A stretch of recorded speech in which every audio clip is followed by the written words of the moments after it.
यो बाटो यताबाट चाहिँ पल्लो खोला भन्ने गाउँहरूतिर गइन्छ अनि यताबाट चाहिँ म जुन गइरहेको छु सत्यवती क्षेत्र हो। यो निकै भाइरल ठाउँ हो यो।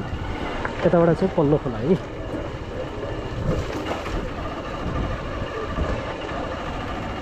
यताबाट चाहिँ हामी बैलुङ भन्ने ठाउँ हो यो। यो बाटो भएर पर्यटक स्थल हामी सत्यवतीमा जाँदैछौँ।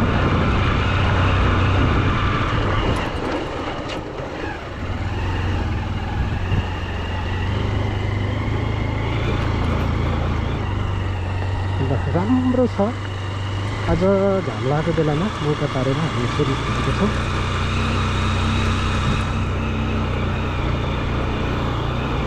अगाडि कृष्ण सर हुनुहुन्छ।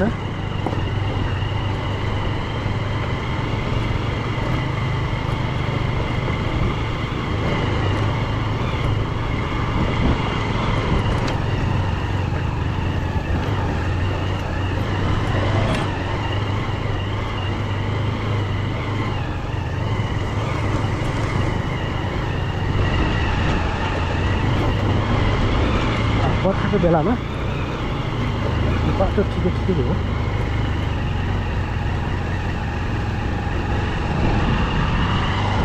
पल्लो खोला है।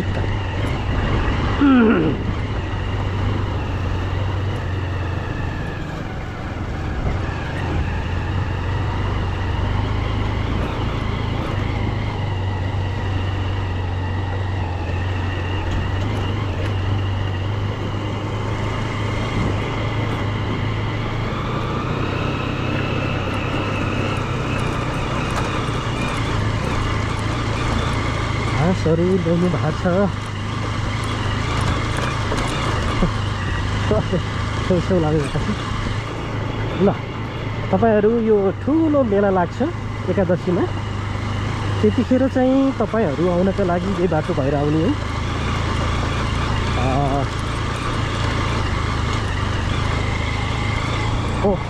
आज त राम्रो देखिरहेको छ।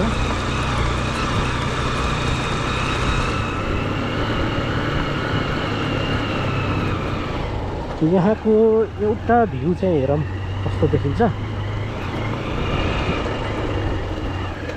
र यहाँबाट सर एक राउन्ड हेरौँ। लुम्पेक त्यहाँ रहेको छ।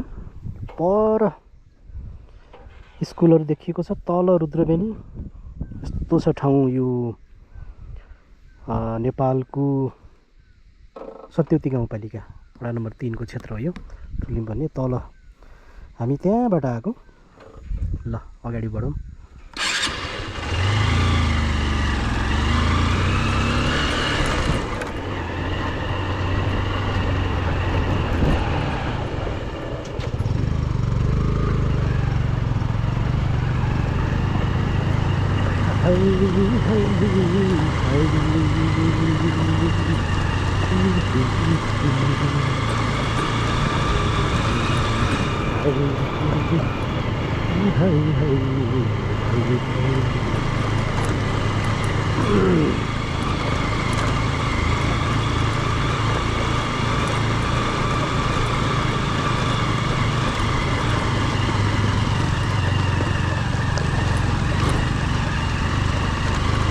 आजको मौसम पनि राम्रो छ।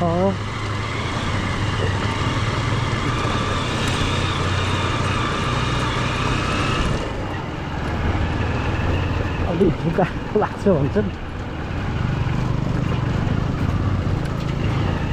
लेक लाग्छ है। बाइकलाई पनि लेक लाग्छ। यतिखेर म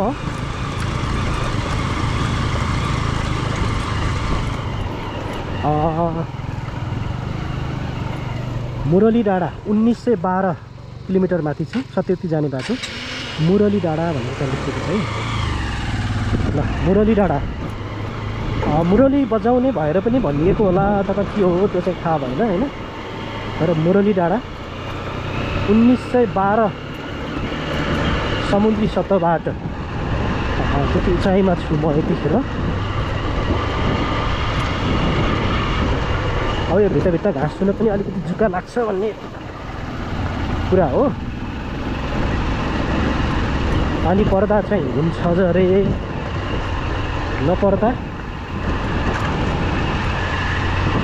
चाहिँ हुन्न भन्ने कुराहरू छ स्थानीयहरूबाट।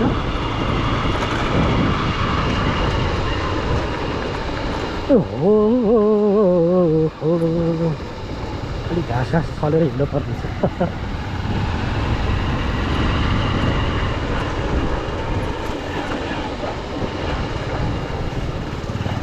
किरा पसिरहेको छ के यही बाटो एकदम बिजी हुन्छ त्यतिखेर।